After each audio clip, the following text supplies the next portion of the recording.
செங்கல்பட்டு மாவட்டம் திருப்போரூர் பகுதியில் உள்ள ரேஷன் கடையை சிறு குறு மற்றும் தொழில்துறை அமைச்சர் தாமோ அன்பரசன் திடீர் ஆய்வு மேற்கொண்டார். அப்போது ரேஷன் கடைக்கு வரும் பயனாளிகளிடம் அரிசி, பருப்பு, மண்ணெண்ணெய் போன்றவை முறையாக பயன்படுத்தப்படுகிறதா என்றும் ரேஷன் பொருட்கள் வழங்கும் நுகர்வோரிடம் விசாரணை மேற்கொண்டு பயனாளிகளுக்கு ரேஷன் பொருட்கள் வழங்கினார். இந்நிகழ்வில் மாவட்ட ஆட்சியர் அருண்ராஜ், விடுதலை சிறுத்தைகள் கட்சியின் துணை பொதுச் செயலாளரும் திருப்போரூர் சட்டமன்ற உறுப்பினருமான எஸ் பாலாஜி ஆகியோர் உடனிருந்தனர். கடலூர் மாவட்டம் காட்டுமன்னார் கோவில் பகுதியில் அமைந்துள்ள வீராணம் ஏரியில் பரங்கிப்பேட்டை மீன்வளம் மற்றும் மீனவ நலத்துறை அலுவலகம் சார்பில் முதல் கட்டமாக கட்லா மீன் வகையைச் சேர்ந்த மீன் குஞ்சுகள் 1,24,000 எண்ணிக்கையும், ரோகு மீன் வகையில் 27,000 எண்ணிக்கையும், பிற்கால் மீன் வகையில் 2,87,000 எண்ணிக்கையும் விடுதலை சிறுத்தைகள் கட்சியின் காட்டுமன்னார் கோவில் சட்டமன்ற உறுப்பினர் சிந்தனை செல்வன் முன்னிலையில் இருப்பு செய்யப்பட்டு உள்ளது. இந்நிகழ்வில் கடலூர் மீன்வளம் மற்றும் மீனவ நலத்துறை இயக்குநர் வேல்முருகன், பரங்கிப்பேட்டை மீன்வளம் மற்றும் மீனவ நலத்துறை இயக்குநர் ரம்யா லட்சுமி, மீன்வளம் மற்றும் மீன்வளத்துறை ஆய்வாளர் சதுருதீன் உள்ளிட்டோர் கலந்து கொண்டனர். சென்னை கோயம்பேடு அரசு பேருந்து நிலையம் அருகே 100 அடி சாலையில் தனியாக நின்று கொண்டிருந்த ரவிநாதன் என்பவரிடம் அவ்வழியே இருசக்கர வாகனத்தில் வந்த 2 இளைஞர்கள் செல்போனை பறித்துக் கொண்டு தப்பி சென்றனர். இதுகுறித்து ரவிநாதன் கோயம்பேடு காவல் நிலையத்தில் புகார் அளித்தார். அதன் பேரில் போலீசார் வழக்கு பதிவு செய்து சிசிடிவி கேமராவை ஆய்வு செய்து அதன் அடிப்படையில் செல்போன் பறிப்பில் ஈடுபட்ட செங்குன்றம் பாடியநல்லூர் பகுதியைச் சேர்ந்த சந்தோஷ் என்ற இளைஞரை கைது செய்து அவரிடம் இருந்து ஒரு செல்போன் மற்றும் இருசக்கர வாகனத்தை பறிமுதல் செய்தனர். மேலும் அவரது கூட்டாளியை போலீசார் தேடி வருகின்றனர். திருவாரூர் மாவட்டம் திருத்துறைப்பூண்டி தாலுகாவிற்கு உட்பட்ட கட்டிவேடு, ஆதிரங்கம், பிச்சன் கோட்டகம், சேகல் கோட்டகம் ஆகிய ஊராட்சிகள் தமிழ்நாடு குடிநீர் வடிகால் வாரியத்தின் கொள்ளிடம் கூட்டு குடிநீர் மூலம் பயன்பெறுகின்றன. இங்கு கடந்த 2 ஆண்டுகளாக கொள்ளிடம் கூட்டு குடிநீர் சரிவர கிடைக்காத காரணத்தினால் அடிக்கடி குடிநீர் பிரச்சினை ஏற்படுவதாக பொதுமக்கள் குற்றம் சாட்டினர். இதனால் குடம் ஒன்று 30 ரூபாய்க்கு தண்ணீர் வாங்கி குடிக்க வேண்டிய நிலையில் இருப்பதாகவும் வேதனை தெரிவித்த அவர்கள் மாவட்ட நிர்வாகம் உடனடியாக கொள்ளிடம் கூட்டு குடிநீர் வழங்க ஏற்பாடு செய்ய வேண்டும் என்று கோரிக்கை விடுத்துள்ளனர். அரியலூர் மாவட்டம் சன்னாவூர் கிராமத்தைச் சேர்ந்தவர் ஜெயபால். மீன் வியாபாரியான இவர் கடந்த மாதம் 35,000 ரூபாய் மதிப்பில் திருச்சி அருகே உள்ள தொட்டியப்பட்டி என்ற இடத்தில் 3 ராஜபாளையம் நாய்களை வாங்கி வந்துள்ளார். இந்நிலையில் இவர் 3 வளர்ப்பு நாய்களையும் வாங்கி அழைத்து சென்றுள்ளார். அப்போது கலிங்கமேடு பகுதியில் அரசு புறம்போக்கு இடத்தில் நாய்கள் இருந்த நேரத்தில் வெடி சத்தம் கேட்டது. இதனை பார்த்து அதிர்ச்சியடைந்த ஜெயபால் அருகில் சென்று பார்த்தபோது 2 நாய்கள் வாய் கிழிந்து இரத்த வெள்ளத்தில் இறந்து கிடந்தது. இதனை அடுத்து சந்தேகப்படும்படி இருந்த இருவரை அழைத்து விசாரணை மேற்கொண்டபோது அவர்கள் வேட்டைக்காக ஆட்டு கொழுப்பை தடவி வெடி வைத்ததும் அதனை நாய்கள் கடித்ததால் வெடித்து இறந்ததும் தெரியவந்தது. இதனை அடுத்து அவர்கள் இருவரும் போலீசாரிடம் ஒப்படைக்கப்பட்டனர். பின்னர் இதுகுறித்து வெங்கடூர் போலீசார் வழக்கு பதிவு செய்து அவர்களிடம் விசாரணை மேற்கொண்டதில் அவர்கள் பெரம்பலூர் மாவட்டம் மலைப்ப நகரை சேர்ந்த ரவிச்சந்திரன் மற்றும் சுரேஷ் என தெரியவந்தது. இதனை அடுத்து அவர்கள் இருவரையும் போலீசார் கைது செய்து விசாரணை மேற்கொண்டு வருகின்றனர். ஈரோடு மாவட்டம் சூளை என்ற பகுதியை சார்ந்த கிருஷ்ணகுமார் தனது குடும்பத்தினருடன் திருச்செந்தூர் கோவிலுக்கு சென்று சாமி தரிசனம் செய்துவிட்டு மீண்டும் ஈரோட்டிற்கு திரும்பிக் கொண்டிருந்தார். அப்போது கரூர் மாவட்டம் அரவக்குறிச்சி அருகே மதுரை கரூர் தேசிய நெடுஞ்சாலை சென்று கொண்டிருந்தபோது கட்டுப்பாட்டை இழந்த கார் அருகில் இருந்த மரத்தின் மீது மோதி விபத்திற்குள்ளானது. இதில் காரை ஓட்டிய கிருஷ்ணகுமார், அவரது மகள் வருணா, மாமியார் இந்திராணி ஆகிய 3 பேர் பலத்த காயம் அடைந்து சம்பவ இடத்திலேயே உயிரிழந்தனர். மேலும் காயம் ஏற்பட்டு சுதர்ஷன் மற்றும் அவரது மனைவி மோகனா இருவரும் கரூரில் உள்ள தனியார் மருத்துவமனைக்கு சிகிச்சைக்காக அனுப்பி வைக்கப்பட்டுள்ளனர். திருச்செந்தூர் கோவிலுக்கு சென்று சாமி கும்பிட்டுவிட்டு ஊருக்கு சென்றபோது விபத்து ஏற்பட்டு 3 பேர் உயிரிழந்த சம்பவம் சோகத்தை ஏற்படுத்தியுள்ளது.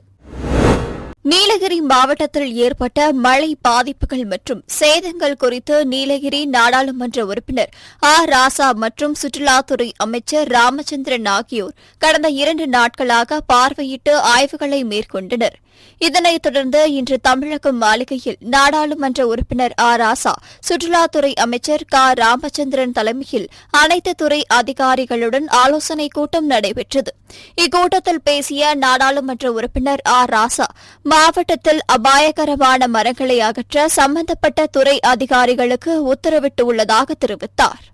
இன்னைக்கு கூடலூர் சட்டமன்ற காங்கிரஸ் கட்சியினுடைய சார்பாக வனவிலங்குகளில் அச்சுறுத்தலை எதிர்த்து உடனடியாக வனத்துறை நடவடிக்கை எடுக்க கோரி கூடலூர் சட்டமன்ற காங்கிரஸ் கட்சியினுடைய சார்பாக உண்ணாவிரத போராட்டத்தை அறிவித்திருந்தோம்.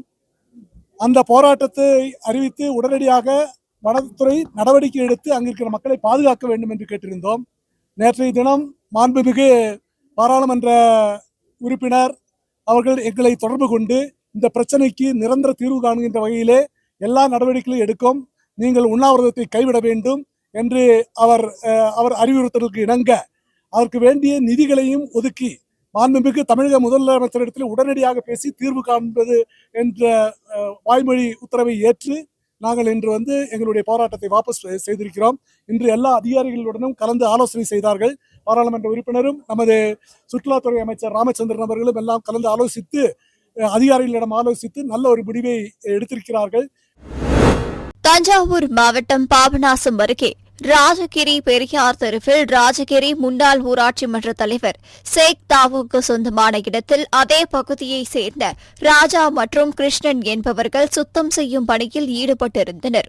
அப்போது அங்கிருந்த மூங்கில் கொத்தின் சுற்றி கிடந்த சிறகுகளை அழிப்பதற்காக தீயிட்டு கொளுத்தினர்.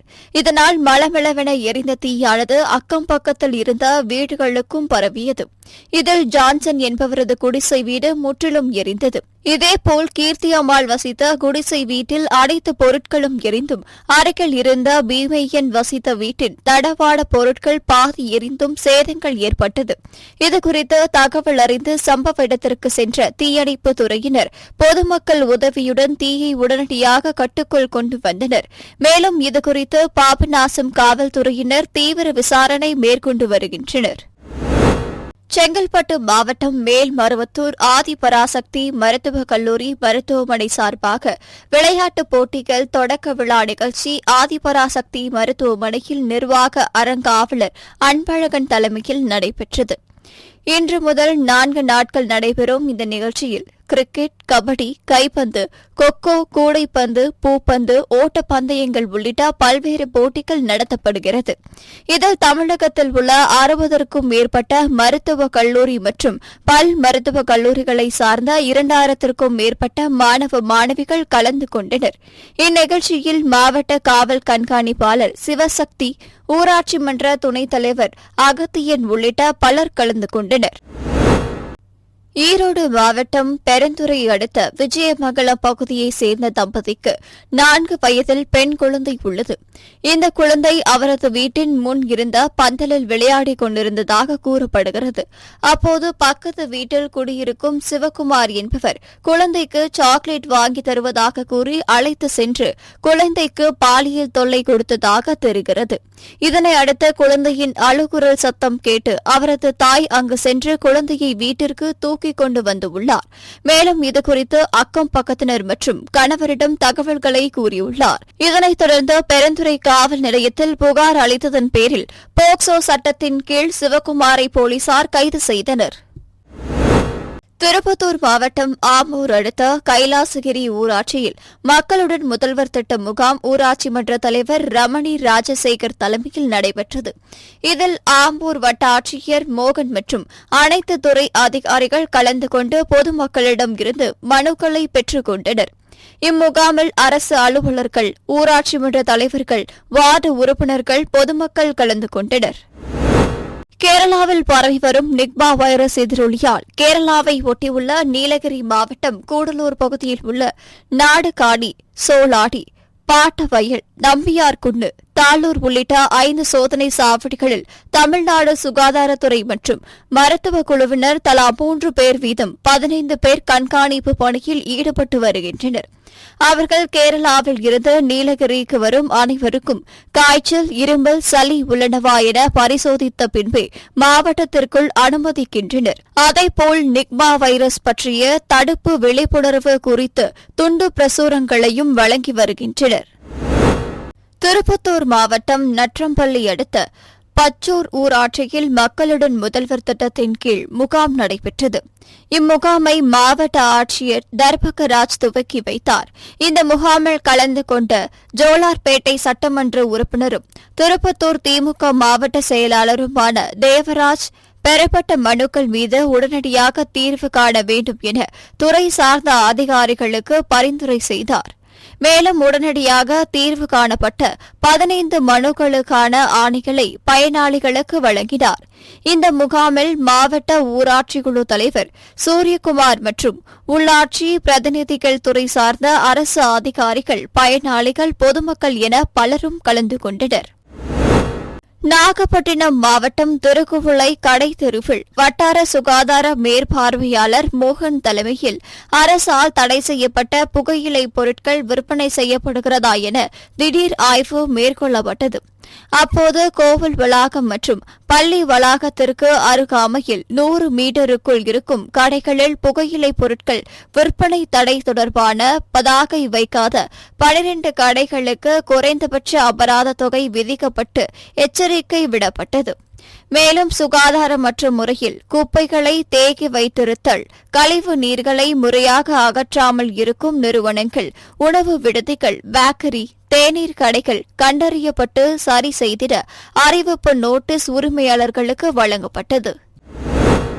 திருப்பூர் மங்கலம் ரோட்டில் உள்ள கடைகள், நிறுவனங்கள் ஏராளமானவை சாலையில் முகப்பு ஷெட்கள் பொருட்களை அமைத்து ஆக்கிரமிப்பு செய்து இருந்த நிலையில் திருப்பூர் மாநகராட்சி சார்பில் ஆக்கிரமிப்புகளை தாங்களே அகற்றிக் கொள்ள அறிவிப்பு வழங்கப்பட்டு இருந்தது. இருப்பினும் ஆக்கிரமிப்புகள் தொடர்ச்சியாக இருந்ததால் திருப்பூர் மாநகராட்சி அதிகாரிகள் 3 பொக்லைன் இயந்திரங்களை கொண்டு ஆக்கிரமிப்பு செய்யப்பட்டு இருந்த கடைகளின் முகப்பு ஷெட்கள், பெயர் பலகைகள், பொருட்களை அதிரடியாக இடித்து அகற்றினர். கரூர் மாவட்டம் தாந்தோணி ஊராட்சி ஒன்றியத்திற்கு உட்பட்ட மணவாடி ஊராட்சியில் மக்களுடன் முதல்வர் திட்டம் தனியார் மண்டபத்தில் நடைபெற்றது. இம்முகாமில் பொதுமக்கள் பயன்பெறும் வகையில் கூட்டுறவுத்துறை, தமிழ்நாடு மின்சார வாரியம், சமூக நலன் மற்றும் மகளிர் உரிமைத்துறை, வருவாய் மற்றும் பேரிடர் மேலாண்மைத்துறை, வேளாண்மை மற்றும் உழவர் நலத்துறை உள்ளிட்ட பல்வேறு பிரச்சினைகளுக்கு ஒரே இடத்தில் மனுக்களை பெற்று தீர்வு காண மாவட்ட நிர்வாகம் சார்பில் ஏற்பாடு செய்யப்பட்டது. தூத்துக்குடி மாவட்டம் சாத்தான்குளம் அருகே உள்ள பேய்குளத்தை சேர்ந்தவர் தர்மராஜ். இவர் பேய்குளத்தில் கட்டுமான பொருட்கள் விற்பனை கடை நடத்தி வருகிறார். இவர் வழக்கம் போல் கடையை திறக்க வந்தபோது புள்ளி மான் ஒன்று சுற்றி திரிந்து உள்ளது. இதனை பார்த்த தெரு நாய்கள் மானை துரத்தி உள்ளது. இதனையடுத்து தர்மராஜ் மற்றும் பொதுமக்கள் நாய்களை விரட்டிவிட்டு மானை பத்திரமாக பிடித்து கடையில் வைத்து உள்ளனர். பின்னர் இதுகுறித்து திருச்செந்தூர் வனத்துறை அதிகாரிகளுக்கு தகவல் தெரிவித்து உள்ளனர். அதன் பேரில் சம்பவ இடத்திற்கு வந்த வனத்துறையினர் மானை பத்திரமாக மீட்டு வல்லநாடு மான்கள் சரணாலயத்தில் பத்திரமாக விட்டனர். கள்ளக்குறிச்சி மாவட்டம் சின்னசேலம் அருகே உள்ள நாரியப்பனூர் பகுதியைச் சேர்ந்த ராம்நாத் மற்றும் அதே பகுதியைச் சேர்ந்த 3 பேர் சொந்த வேலையாக சேலம் மாவட்டம் ஆத்தூருக்கு சென்றுவிட்டு நாரியப்பனூருக்கு திரும்பிக் கொண்டிருந்தனர். அப்போது தலைவாசல் அருகே உள்ள நத்தக்கரை சுங்கசாவடியில் தனது காரை நிறுத்திவிட்டு அருகில் உள்ள கடையில் டீ குடித்துவிட்டு காரில் அருகே வந்தபோது காரின் முன்பகுதியில் தீப்பிடித்து எரிந்து உள்ளது. இதனை அடுத்து அருகில் இருந்தவர்கள் தீயை அணைக்க முயற்சித்தனர். இருப்பினும் கார் முற்றிலும் எரிந்து சேதமடைந்தது. பின்னர் இதுகுறித்து தகவல் அறிந்து சம்பவ இடத்திற்கு வந்த தலைவாசல் போலீசார் விசாரணை மேற்கொண்டு வருகின்றனர். தென்காசி மாவட்டம் சங்கரன்கோவில் அருகில் உள்ள கரைவளம் வந்த நல்லூர் பச்சேரி கிராமத்தை சேர்ந்த வள்ளி என்ற மூதாட்டி வயது மூப்பின் காரணமாக உயிரிழந்தார். இதையடுத்து இறுதி சடங்கு செய்வதற்காக சுடுகாட்டிற்கு செல்வதற்கு பாதை இல்லாமல் இடுப்பளவு தண்ணீர் உள்ள நித்சேப ஆற்றில் இறங்கிக் கொண்டு செல்லும் அவலம் ஏற்பட்டது. இதையடுத்து அப்பகுதி மக்கள் சுடுகாட்டிற்கு செல்வதற்கு பாதை ஏற்படுத்தி தர வேண்டும் என வட்டாட்சியரிடம் கோரிக்கை விடுத்ததை அடுத்து வட்டாட்சியர் பரமசிவம் பாதை வசதி செய்து தரப்படும் என உறுதியளித்தார். சேலம் மாவட்டம் அயோத்தியாபட்டினம் ஊராட்சி ஒன்றியத்திற்கு உட்பட்ட டி பெருமாபாளையம் ஊராட்சியில் மக்களுடன் முதல்வர் முகாம் நடைபெற்றது. இதில் டி பெருமாபாளையம், பள்ளிப்பட்டி, வளையற்காரனூர், சின்ன வீராணம் உள்ளிட்ட 7 ஊராட்சிகளைச் சேர்ந்த 1000க்கும் மேற்பட்ட பொதுமக்கள் குவிந்து மனுக்களை வழங்கினர். இதில் குறிப்பாக பல ஆண்டு காலமாக பட்டா இல்லாமல் வாழ்ந்து வரும் கிராம மக்கள் 1000க்கும் மேற்பட்டோர் பட்டா கேட்டு மனுக்கள் வழங்கினர். கடலூர் மாவட்டம் புவனகிரி அருகே உள்ள மணவெளி கிராமத்தைச் சேர்ந்தவர் பூபதி அம்மாள். இவர் வீட்டின் வெளியே படுத்து உறங்கிக் கொண்டிருந்து உள்ளார். அப்போது வீட்டின் பின்புறம் ஓட்டை பிரித்து உள்ளே சென்ற மர்ம நபர்கள் வீட்டில் இருந்த 20 சவரன் நகை மற்றும் 15,000 ரூபாய் ரொக்கம் ஆகியவற்றை கொள்ளையடித்து சென்று உள்ளனர். இந்நிலையில் காலையில் உள்ளே சென்று பார்த்தபோது நகை மற்றும் ரொக்கம் ஆகியவை காணாமல் போனதைக் கண்டு அதிர்ச்சி அடைந்தார். இதுகுறித்து புவனகிரி போலீசாருக்கு தகவல் தெரிவித்துள்ளார். அதன் பேரில் சம்பவ இடத்திற்கு வந்த புவனகிரி போலீசார் வழக்கு பதிவு செய்து விசாரணை மேற்கொண்டு வருகின்றனர். புதுச்சேரி அங்கன்வாடி ஊழியர்களுக்கு மாதம் இறுதியில் ஊதியம் வழங்குவதை கண்டித்தும் 7வது ஊதிய குழுவின் பரிந்துரைப்படி அமல்படுத்த வேண்டும், நிலுவையில் உள்ள போனஸ், பஞ்சப்படி போன்றவற்றை காலத்தோடு வழங்க வேண்டும் உள்ளிட்ட பல்வேறு கோரிக்கைகளை வலியுறுத்தி 25ஆம் தேதி சட்டசபை முற்றுகை போராட்டம் நடத்தப்போவதாக அங்கன்வாடி ஊழியர்கள் சங்கம் அறிவித்துள்ளது.